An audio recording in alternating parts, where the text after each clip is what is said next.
and welcome to No Apologies, Please. I'm your host, Greg Meriweather. Welcome to Melanated Monday. I hope you had a great weekend. Today, man, it's going to be an exciting show. You're hanging with me, yours truly. We're going to talk about Black wealth, how to attain it. Is it education? Is it starting businesses? What are the disparities? What are we facing as Black people as it relates to, getting a hand up or getting a leg up in this world? You find that when you're the last to be hired, first to be fired, it creates something. We're going to talk about some of the things that I've seen. Also, we're going to do a quick recap, man, of just some of the stuff we talked about last week. So, man, welcome again to No Apologies, Please. So, man, you know what? Let me say, man, this weekend, how was my weekend? How was your weekend? Let's start by saying that. How was your weekend? First off, mine was cool, I guess. Mine was a cool weekend. And so kind of uneventful, kind of, paid attention to some news. I know the NFL Combine is in Indianapolis. And so, really wasn't a lot going on. I did want to tell you all to watch this movie. There's a movie, it's called American Fiction.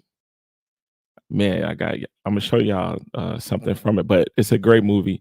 It pretty much, a friend of mine, he told me to watch it because he felt that the guy who was in the movie was kind of tired of seeing the same rhetoric in the Black community as it relates to like movies and stuff like that. So he wrote this crazy book under an alias, and the book takes off, and it's like he wrote a book that went against everything he ever thought, and it was like really, really like over the top, like the worst parts of Black people that you can find.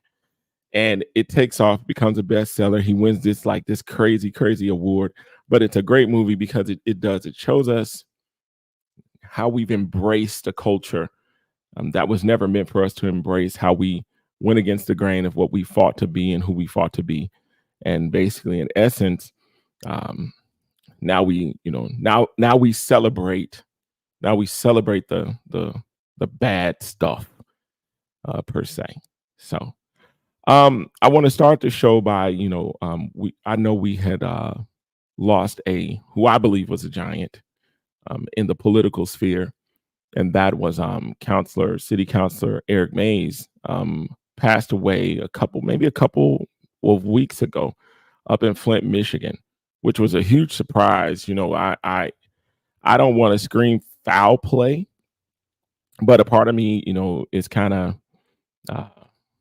just shocked. I mean, but you never know, when it's our time. But I want to share the funeral arrangements, for anybody who's watching outside of of Indianapolis, because I think that truly this guy was a giant.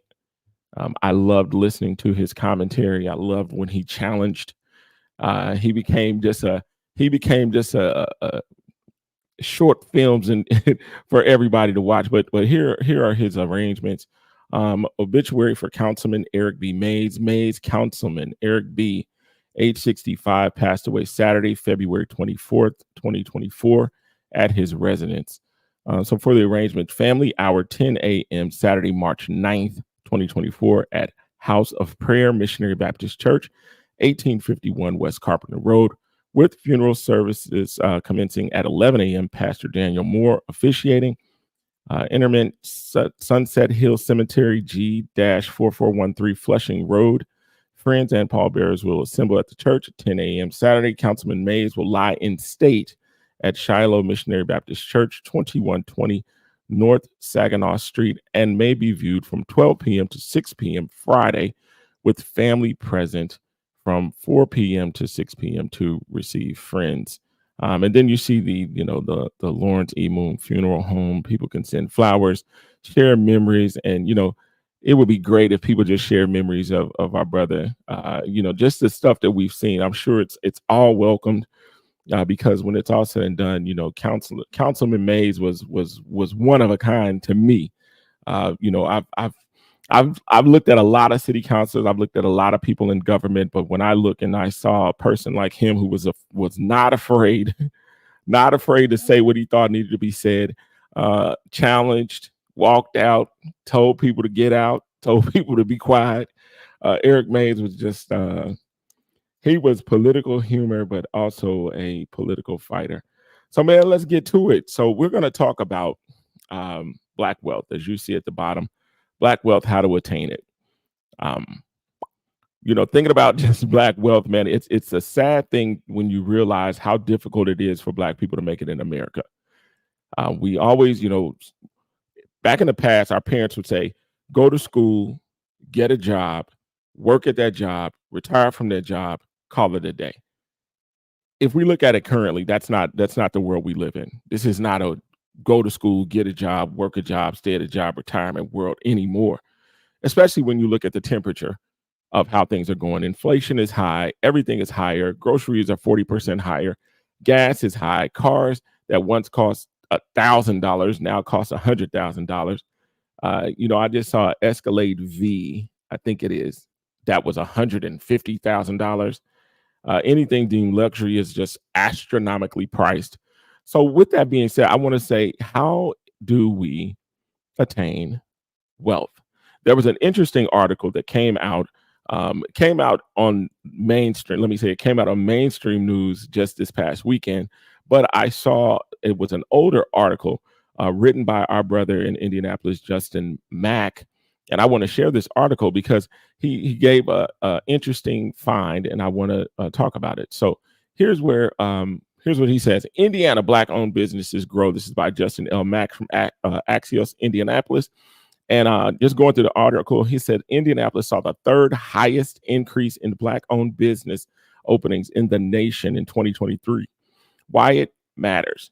Even with a recent boost in openings, the business ownership gap remains in Indy and across the state. Driving the news, the number of Black-owned business openings in the Indianapolis area grew by 59% from 2022 to last year, according to recently released Yelp data. That outpaces the national year-over-year increase of 24% for Black-owned businesses. Overall business growth last year was 20% per Yelp. The big picture, Yelp found that much of the Black-owned business growth is in the areas of travel, home services, local services, and automotive services. Indianapolis trailed only Milwaukee and Richmond for the largest year-over-year increases in openings. Memphis and Nashville round out the top five. And so when I look at this, I'm intrigued, one, because Indianapolis is it looks like we're making some strides. It looks like we're doing some things. Here's the rub. Don't get mad. I'm glad to see it. When you see the sectors that we're in, one of the most difficult sectors to be in is the restaurant sector.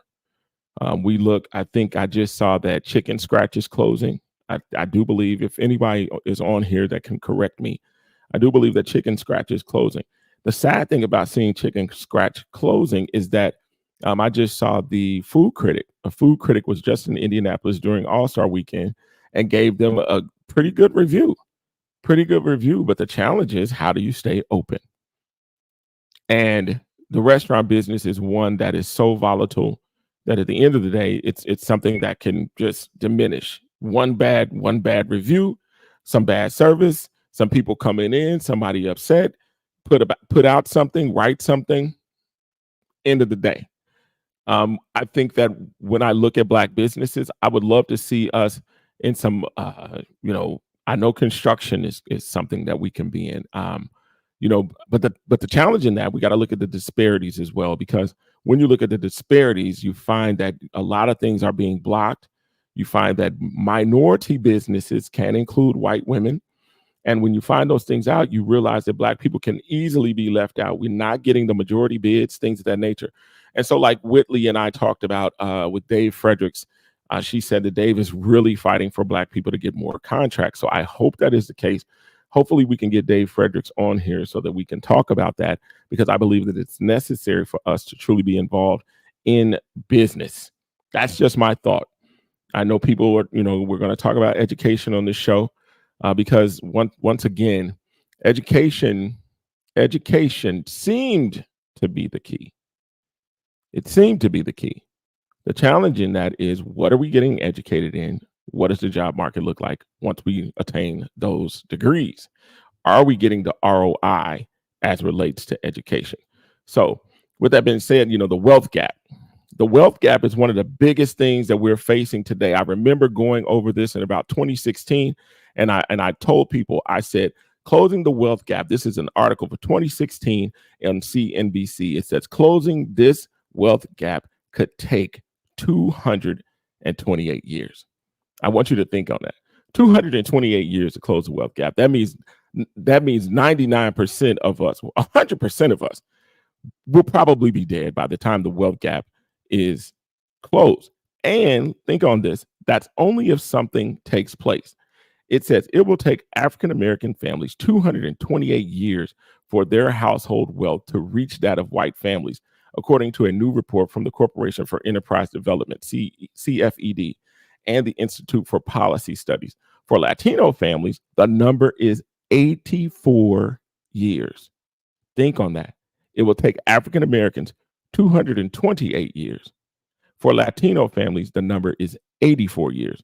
The two Washington, D.C. based think tanks found the wealth has increased across the board for Black, Latino, and white household. It hasn't grown equitably for all. The report analyzed data from the Federal Reserve Board Survey of Consumer Finances to arrive at the 228 figure. The study examined household wealth levels for white, Black, and Latino families from 1983 through 2013. Researchers then projected that data forward over time based on the assumption that current tax and other policies remain the same. While many studies have looked at the income gap by race, this study looked at the disparities of wealth. The report cited discriminatory lending practices and federal policies as key drivers of the wealth gap. The benefits of certain tax laws are more accessible to those who earn more. For instance, deductions for mortgages and real estate provide the most benefit to those purchasing large and multiple homes, according to the study. That's because you need to itemize your deductions in order to take full advantage of tax breaks.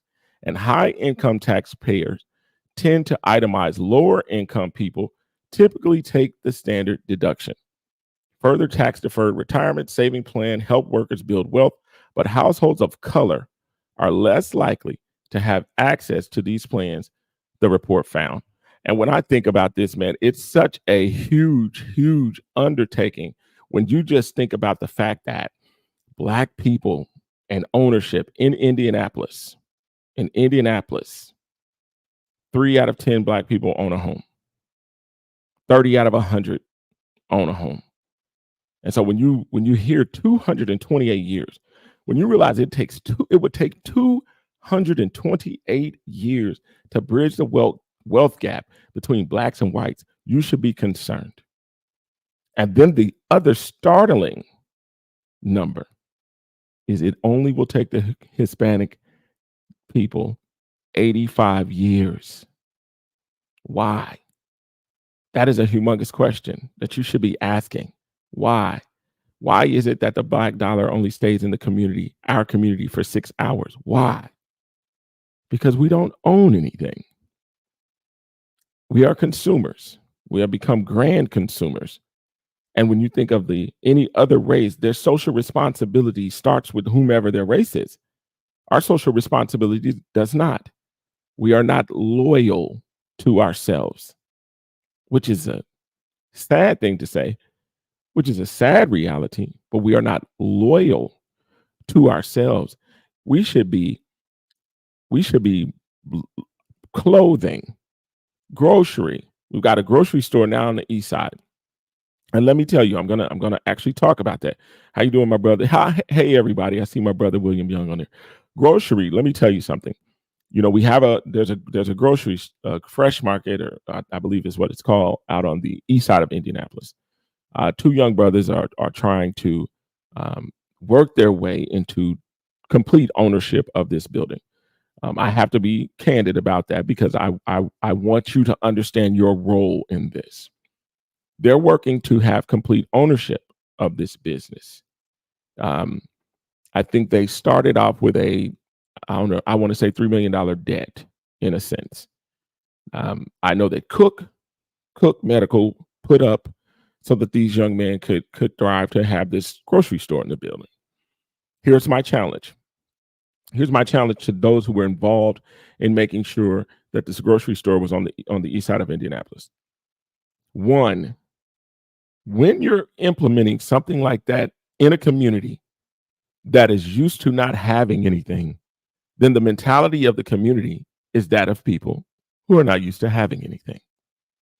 Where there's blight, there's already a destruction happening. But the biggest thing that's being destroyed is the mindset. So here's what I believe needed to happen so that these young men could thrive and strive in owning this store. One, there should have been town hall meetings. There should have been town hall meetings to discuss what it means to be in a food desert. We just look at it from a food perspective. I get it, but it's more than that. It's you have to have transportation to find another store, right?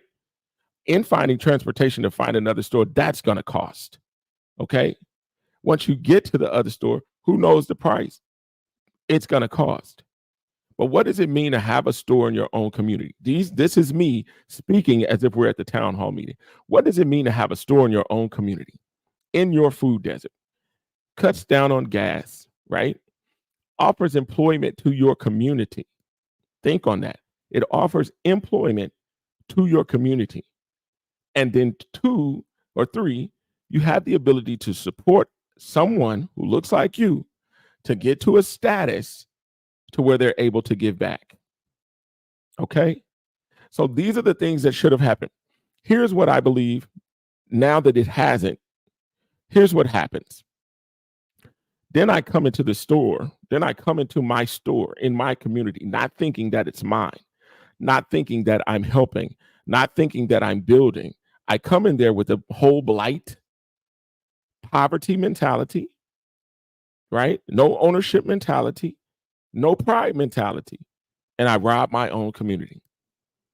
I rob my own community store. One of the things that's the biggest challenge in that store is that people should not rob it. You shouldn't rob anybody, but you should not rob yourself. We cannot be the people who are struggling, and then someone fills the void of the struggle, only for you to break them down to be struggling. We should not be people who look at people who have the ability to be on the yacht and beat them down until they're on a raft. We do a great job of it. I'm going to reach out to those brothers because I do want to have them on the show, but we have to do a better job because they should not be experiencing a lot of shrink. And what I mean by shrink, they should not be experiencing a lot of people stealing, a lot of lost product, simply because we don't have the mentality to take care of our own. We have to take care of that because that store, one, they have to work off whatever. And if they have to work off whatever that debt may be, if you're stealing from them, the debt gets bigger. If you're stealing from them, the debt gets harder to work off because they have to recoup that money. So I want to send a shout out to those brothers. And I want you all to share this with that community because that community needs to understand their role in developing their community is one, supporting, two, not destroying. Can't destroy it. You have to let it live because that's the important piece. If they get bigger, this is how you get jobs in your neighborhood. This is how you create jobs in your neighborhood. And who's to say, in the creation of jobs, who's to say that they can't pay that off and then start putting those stores in communities that have food deserts just like that one did. So we have to be agents of our own wealth building as opposed to agents of our own poverty creation. Enough with that. All right. It's tough when we have these conversations because a lot of people want to overlook it, but at the end of the day, these things can be overlooked. Now, do I think that everybody is going to be able to start a business? The answer to that question is no. Business ownership is not something that's just easy to attain. You have to get up, work more hours, and when you work more hours, there's far less pay. You take on a responsibility. If you have employees, you take on a responsibility for those employees. You have payroll, you have insurance, you have a lot of things that go in your head when you start working your own business. It's not for the weak. It's not for the faint. It's not for the ones who want to quit. Starting a business is for the hustlers. It's for the people who are go-getters. It's for fearless individuals who know without a shadow of a doubt they're going to be successful by doing this. So somebody's going to have to work a job. The challenge in working a job is it, can you attain wealth? I think that's very difficult unless you find yourself in a very high executive role, which is very challenging because I looked up some statistics and I'm concerned even for us that are striving to be in the top of the food chain as it relates to business. So Fortune 500. So the Fortune 500 has been around since 1955. Okay. There are 500 companies in the Fortune 500. The challenge in being in the food chain of the Fortune 500 is what? There are currently only 8 Black CEOs who lead Fortune 500 companies. Why is that? And in all the years since 1955, there have only been 26 Black people to lead Fortune 500 companies. Why are you telling us this, Greg Meriweather? Because the likelihood of you walking into a Fortune 500 company and becoming the CEO is unlikely. The chances of you walking into these organizations, being able to play the game to the degree where you're uplifted, exalted, and then placed in a CEO position are darn near impossible. Here's what I've learned in corporate America. That, my mom has always said, Greg Meriweather, play the game. And I'm like, I don't play games that I can't win. I don't play in games that I have no chance of winning. And you find that the corporate game is not a game of winning. Because think on this. It all depends. Do you consider winning the check? Do you consider winning the check that provides you with the home you want to have? Being able to send your kids to private school? Is that winning? If that's winning to you, then that's fine. Here's why it's not winning to me. If I have to belittle myself for $1, I'm not winning. If I can't walk outside and exude my culture, I'm not winning.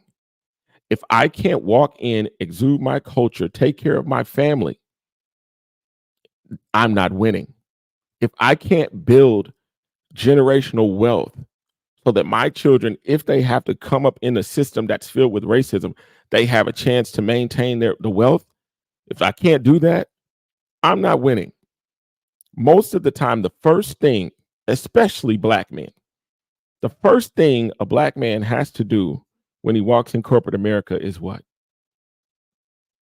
Minimize his manhood. Everyone fears you. I had this conversation with a brother on land and on the line. Everybody already has this fear of you. Black men in corporate America have been trained not to even look people in the eyes. They still have to do this thing that they call be humble. And it's so sick because even the church tries to teach you that, but they teach you being humble is not what the church has taught you in being humble. Because when it's all said and done, the Bible says don't boast. Don't boast on that which you cannot give yourself. Because if everything that is given to you, if you believe it, everything that's given to you is given by God. So therefore, it says, do not be boastful on that which you can't give yourself. But it also tells you that which he has given you, you should not bury it for anyone. The challenge is a lot of us bury it. We bury our natural God given talent just for $1 to appease someone who ain't God. And we walk in here with this whole thing. And then when we walk out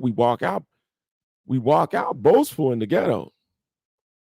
We walk in as a boy at work every day, but try to come out in the hood like I'm the man. And I'm like, what did you do? What did you do to attain this level? And most times you find that most people sell their souls. When you realize that 8 Black CEOs exist right now in Fortune 500 companies, 26 have existed since 1955. The first Black CEO of a Fortune 500 company was Dr. Clifton R. Wharton Jr. He was a CEO in 1987. 1987. So from 1955 to 1987, or let's say from 1955 to 1986, you didn't have a Black CEO of a Fortune 500 company. 1986. Think on that.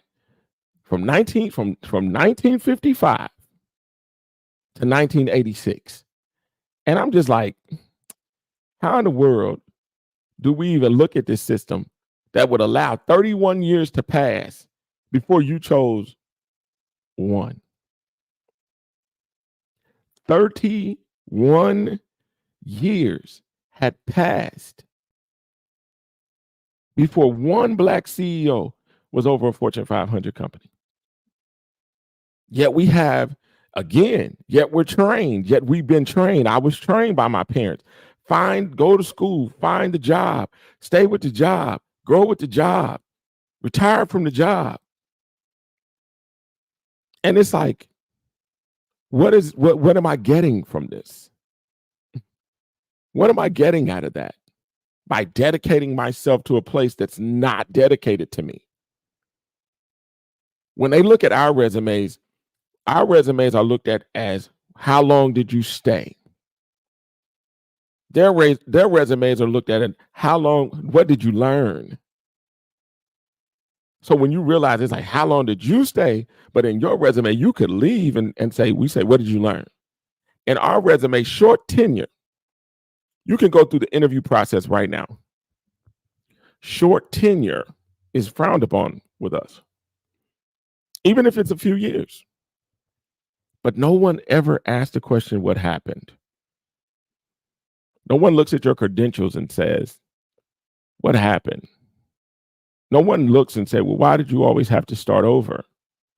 Why is it that you have all the credentials of a vice president, yet you have always remained a manager or a supervisor? Who's asking those questions? No one knows what it's like when we sit across the table with the credentials, and our credentials are greater than those that are interviewing us. And yet we wonder why, you wonder why brothers not walking out here getting a job, and everyone asks them all these crazy questions as if they're unable to hold their own. All the theoretical things that Black men and Black women have to hear when they're not attaining employment. But from my perspective, Black men have to hear it all the time. Well, let me see your resume. Okay, well, what did you do in the interview? Or ask you questions as if you're not prepared. Are you prepared? What if they ask you this? As if you're not prepared. And then they say, when you're done, did you follow up? Did you do this? Did you do that? These are the things that Black men have to deal with every single day. And especially when they're prepared Black men. Everyone acts as if the reason that they're not employed is because of something that they don't do or something that they did do that is wrong. And it's not the case. It's not the case. When you realize that Black men are the most unemployed people on the planet, it's not the case. It's not the case. When you have the skin, but you also have the brain, when you have the ability to do all the things that they can do, your skin, if he was just born with a different color, he could be CEO. If he just walked in with a different color, he could make this six figures. He could get that promotion. When you're handsome, well cut, well groomed, educated, all the whole nine. Yet people in your own culture can't even look and realize that there has to be something wrong with this system if this person doesn't get in. And heaven knows, I mean, at a crazy rate, I really want our sisters to see it because brothers is getting knocked out the box. Let's be real. The second CEO, the second Black CEO in Fortune 500 history after 1987, right, was 1999. The second, which was Franklin Raines from Fannie Mae. From 1987 to 99, so another 12 years. Another 12 years on top of that, what, 31 that we already talked about. So the second one, the second one took 43 years. 43 years. Okay. So I'm just baffled at how we look at unemployment. And I'm baffled as to why we don't fight against all the things that we know are there. All the stuff that the civil rights movement and all that stuff was supposed to take care of. And the reason we vote Democratic is because of the Civil Rights Act, which was signed by a racist and didn't want to do it. But then you realize that we had leaders who fought for all this stuff who died and nothing changed. Yet they're held in high regard. And I agree with the fight. But at the end of the day, I'm like, what changed? I'm hearing a comment that said, yeah, a majority of my interviews were uncomfortable. I have more knowledge and skills than the manager or VP. And that happens every day in our lives. How many of us are willing to stand up to it? How many of us are willing to go to bat? How many of us are willing to battle? How many of us are willing to file a claim? How many of us are willing to go to the Civil Rights Commission and file a claim and talk about discrimination and bring more of those things to the table and be willing to say, if you retaliate against me, then I have an even bigger lawsuit? How many are willing to do that?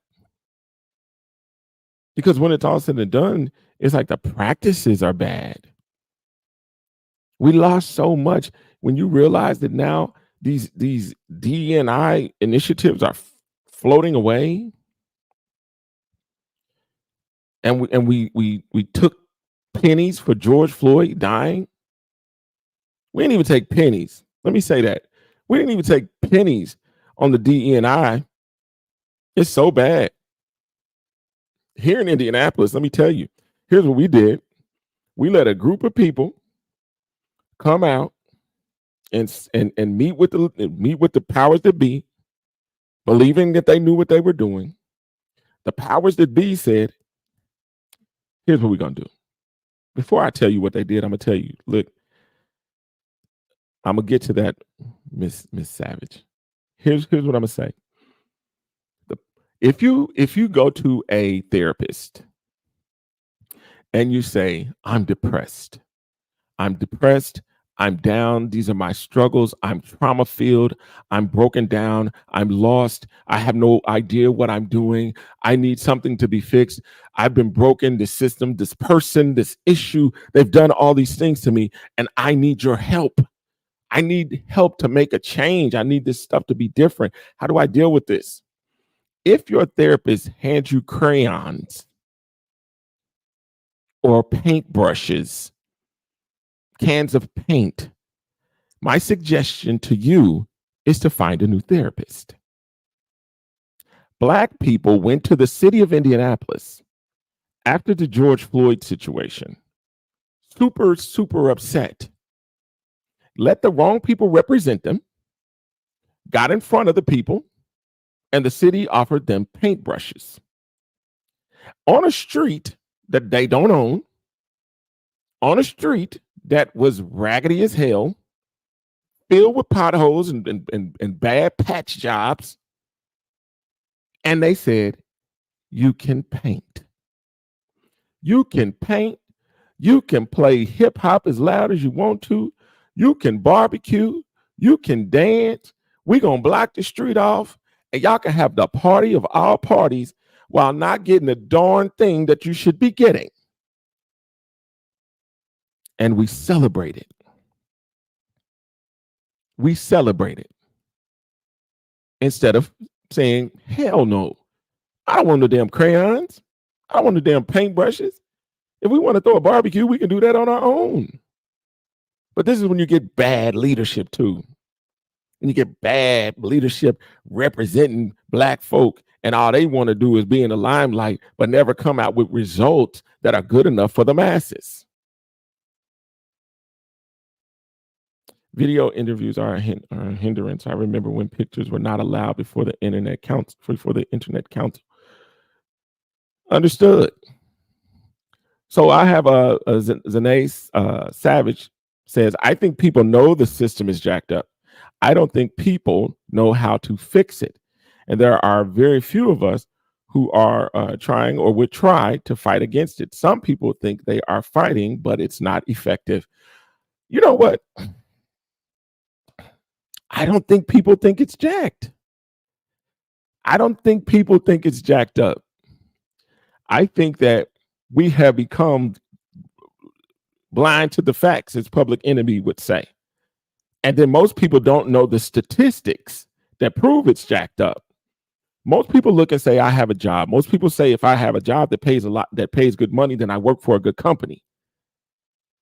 They never look at it and say, well, what am I actually worth? What is it that I bring to this organization? Am I being underpaid? The chances of you being underpaid are silly, crazy high. The chances of you going into place every single day and being underpaid are extremely high. Let me prove a point. So we'll look at this. So in this clip, so it says, this is from bestcolleges.com. Black and Latino students are less likely to be employed in good jobs. Look at this. Percent of underemployment workers in engineering by race and ethnicity. Okay. 36% of Blacks underemployed. Okay. Let's go. Percent of underemployed workers in computer and information technology science by race and ethnicity. Highest percentage, 28%. Black. Okay. Share of workers with good jobs by race. So share of workers with good jobs by race, ethnicity, 2018. All right. Asians, top, 42%. White, 36%. Mixed and other, 30%. Blacks, 23%. Native America, 23%. Latino, 19%. People of color, who are those people, at 24%. Okay. This says that a student of color with an internship is far better than those without. So you get a 9% chance of getting employment if you have an internship, if you go to college. Okay. Which is cool. 10% better. Okay. We'll roll with that. But when you realize this, 71% of Black students, when they go to school, let's talk about us going to school. 71% of Black students, when they go to school, choose an average underemployment major or a high underemployment major. So we're going to get degrees. Some of us go get degrees, but the degrees we get are not for high paying jobs. Underemployment. So we go get degrees in criminology, I don't know, general studies, something like that, just to get the degree. And then you realize the return on investment is not there. It's like at some point, it's like, I understand what you're saying, but at the same time, I'm like, I know when I'm being duped. I know that the system is, but it's like, I know that. But a lot of people don't. A lot of people settle because if we knew better, wouldn't we do better? If we knew we had poor elected officials, wouldn't we do better? You know, Miss Lori said they want you to believe that fighting against them is so important. One person can do a lot. Imagine if there was unity in the black communities. I believe there could be a massive change. I agree 100% because if we if one of the hardest things to prove is discrimination, but it's not always about just proving it. It's being willing to say it exists and then opening the door to the investigation. We got to be those people. Because if we're not those people, we'll continue to see these poor numbers.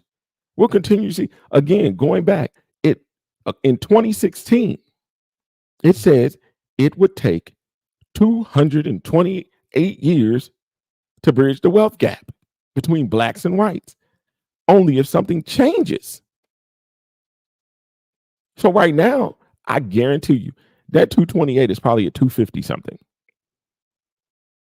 You're finding that more black people right now in this year. The employment ground is we're losing way in employment. So is it about opening black businesses? We saw something change in Indianapolis. We see that you had the same thing going on in Nashville. Milwaukee was number one. So is it about opening black businesses? The challenge in that is maybe you're not able to get the loans. But again, going back to what I said, it's all a matter of us supporting one another. Let me tell you something. Support just does not come by way of this. Support does not come by way of just looking. Support comes by way of a multitude of things. Word of mouth is the greatest marketing there is. Period. Word of mouth. So for people who say, I support Greg Meriweather, I say, well, what'd you say? Did you tell somebody to watch? No apologies, please. Or do you just... The other thing is is investing in it. Being able to say, I'm vested. We don't look at anything. We look at a shirt that's Ralph Lauren and say it's mine, and not realizing you just paid to be a billboard for Ralph Lauren. We look at Louis Vuitton and says it's mine. Well, there's a reason it has all the L's and the V's on it. You just paid to be a marketeer. We don't look at ourselves as billboards. We don't look at ourselves as investment or people who are investing. Do you own stock in Louis Vuitton Moet Hennessy? If you don't, you should. Do you own stock in Nike?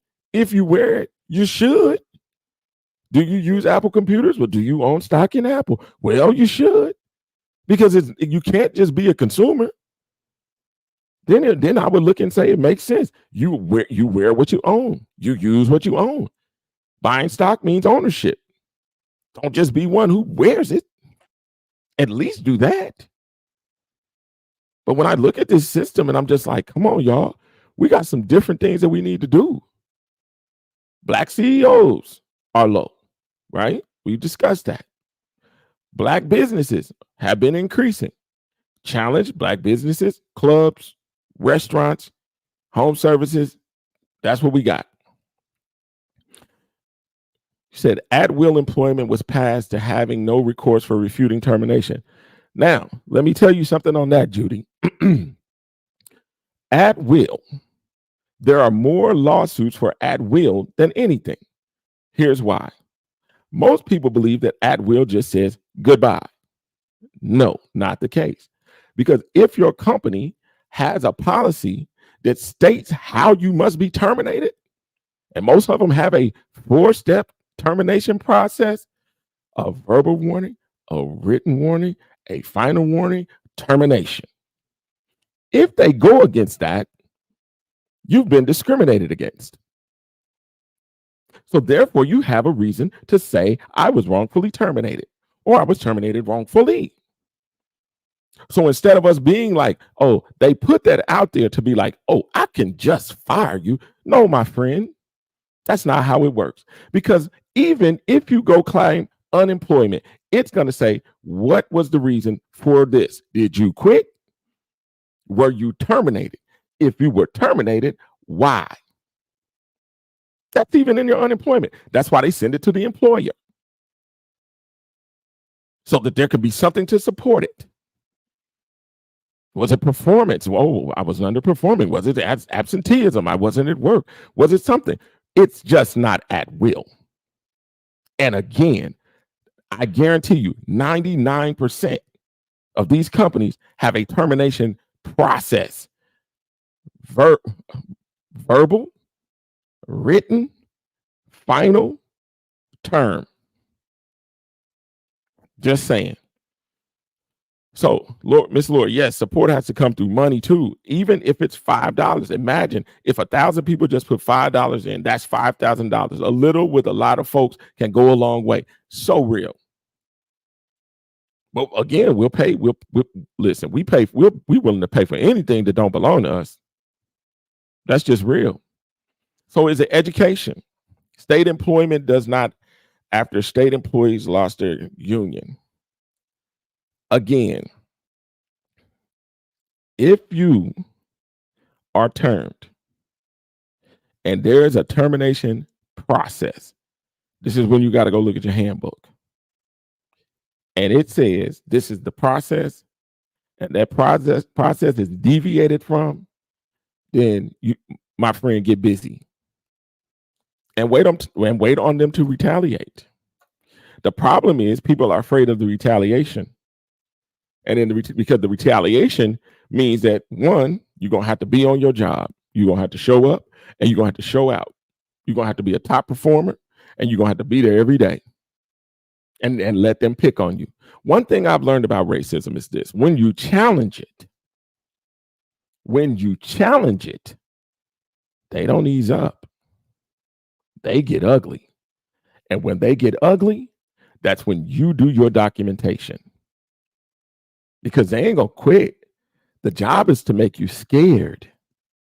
For anything that was gained throughout all the racism that Black people have went through, the reason it was gained because the people who fought against it were not afraid of the consequence of fighting. That's just real. The consequence of fighting is it could be detrimental. And yes, you could be out of a job. But at the end of the day, stay in the fight. Don't give up. Still show up. Still not at the job. Still show up. File your paperwork. Stay on top of it. Get it done. And at the end of the day, if more of us stood up, it changed the numbers. I guarantee you, it would change the numbers. So in attaining Black wealth, let's think about this. So you've got, let's talk about this. So let's say you start a business, right?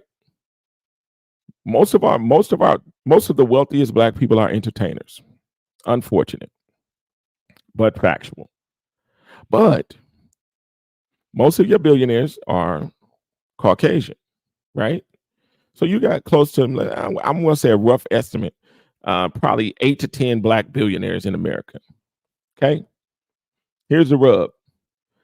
739 out of 2,473 of your billionaires do not have a degree. Okay. It's almost 30%. 739 out of 2,473 billionaires do not have a degree. That should say something.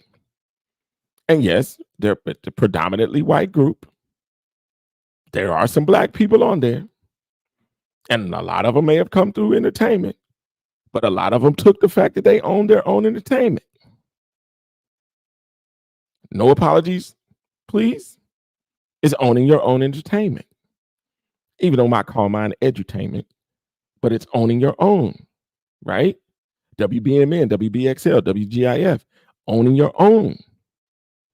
When it's all said and done, it's like if we want to attain some wealth, it's going to have to be both. It's going to have to be and It's gonna have to say some of y'all are gonna have to work, but would it be nice for you to work for somebody who looks like you and help them?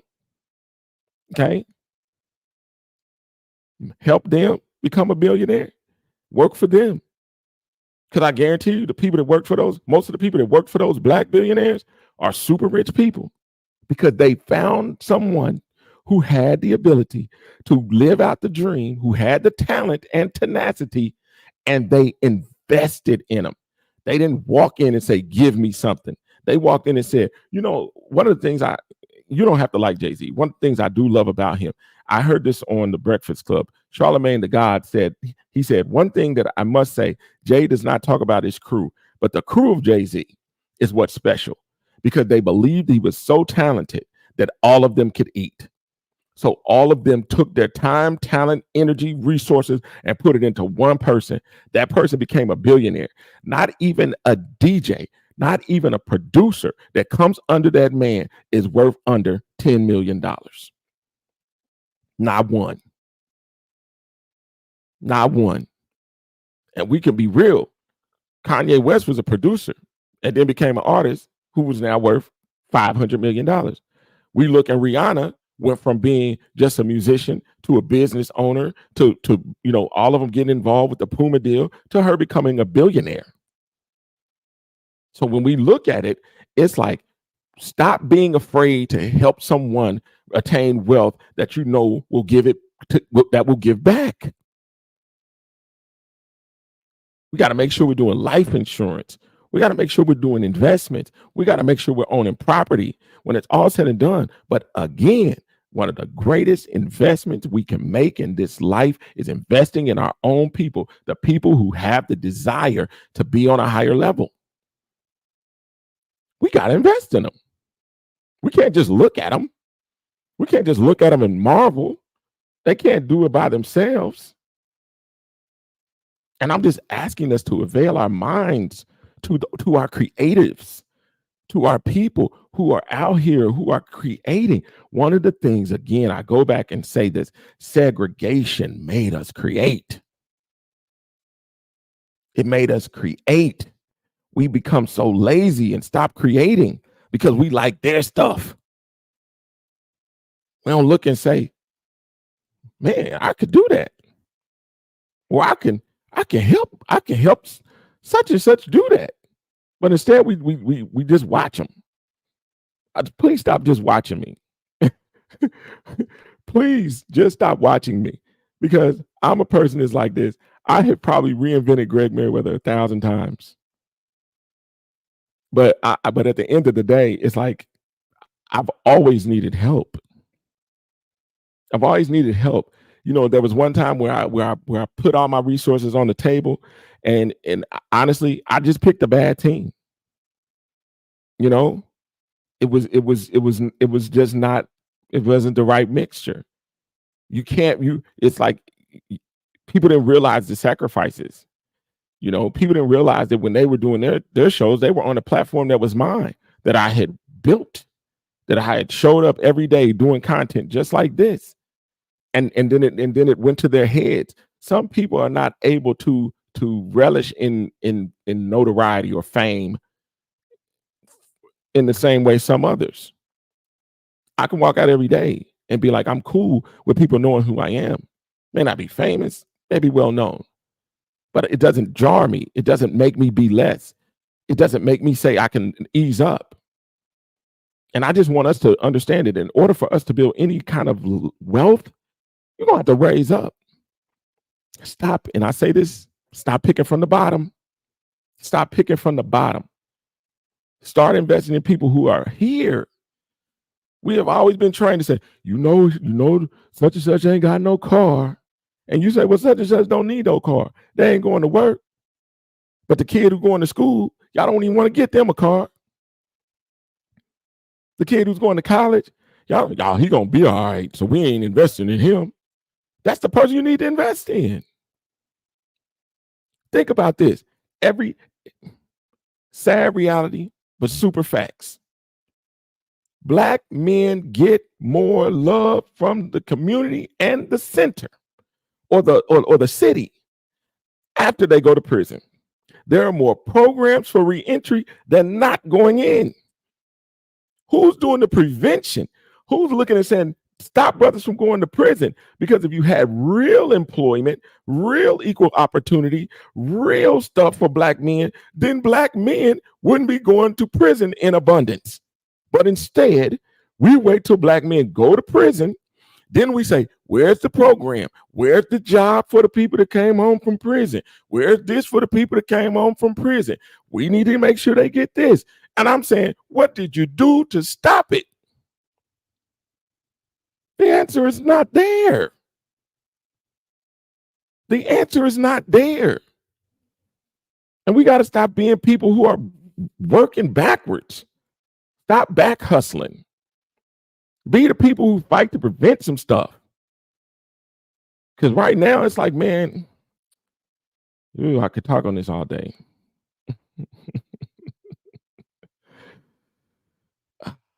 So this is all I'm going to say. It says, just like those kids who became valedictorians, were poor and no car, were poor and no car, and they received hundreds of thousands, if not more, in scholarship. They put in the work. They did put in the work. They did put in the work. But you know what? Here's the thing. Here's what I've learned, Sister Jessica. As a kid who grew up as a straight A student, as a kid who was deemed academically talented and gifted, as a kid, it was embraced. I was uplifted, exalted. I got all sorts of awards. My mother used to come to award shows and I get every award you could think of. But when I became a man, a black man, an intelligent black man, a competitive black man, a well-spoken black man, an outspoken black man, a clean-cut black man, wasn't cute no more, wasn't accepted no more. It wasn't okay anymore. It was, who does this N-word think he is? And the sad part about it is, most of that comes from us. Most of that ridicule comes from us. We say we want the cream, but we only want the cream that they say is creamy, not for us. We used to want the cream of the crop to be this. We wanted to have the Malcolms and the Medgars and the Baldwins and the Alis and the brothers who came, they looked the part, they shined like gold, could talk it, walk it, lived it, didn't back down. And then now, oh man, please. Now, whole different vibe. So with that being said is this: invest in real estate, invest in, get you some life insurance. But your biggest investment is in people. Start investing in people who will help us. Start creating millionaires and billionaires. We think we could do it by ourselves. We got all these millionaire, billionaire clubs, and we think we could do it by ourselves. Ain't nobody doing that by themselves. A millionaire comes from a fist. A billionaire comes from this. It's uniting with somebody, some team, some people, some group who believe that you can do it. But after you do it, get on your social responsibility to create more just like you. That's real. It's 10 o'clock. With that being said, I'm going to get to this quick verse of the day. 1 Chronicles chapter 16, verse 24. It says, declare his glory among the nations, his marvelous deeds among all people. And when it's all said and done, it's like, declare his glory among the nations. Like God's glory is worthy to be praised. When it's all said and done, you're not so smart. You're not so beautiful. You're not so lucky. He gets the glory. Declare his glory among the nations. He should get the glory. Period. Dot. And his marvelous deeds amongst the people, among all people. It's like the deeds of God should not go unrecognized. The glory of God should always be given. When it's all said and done, we have to be people who walk out on this earth and we're bold. The parable of the talents is something that we should always keep in our minds.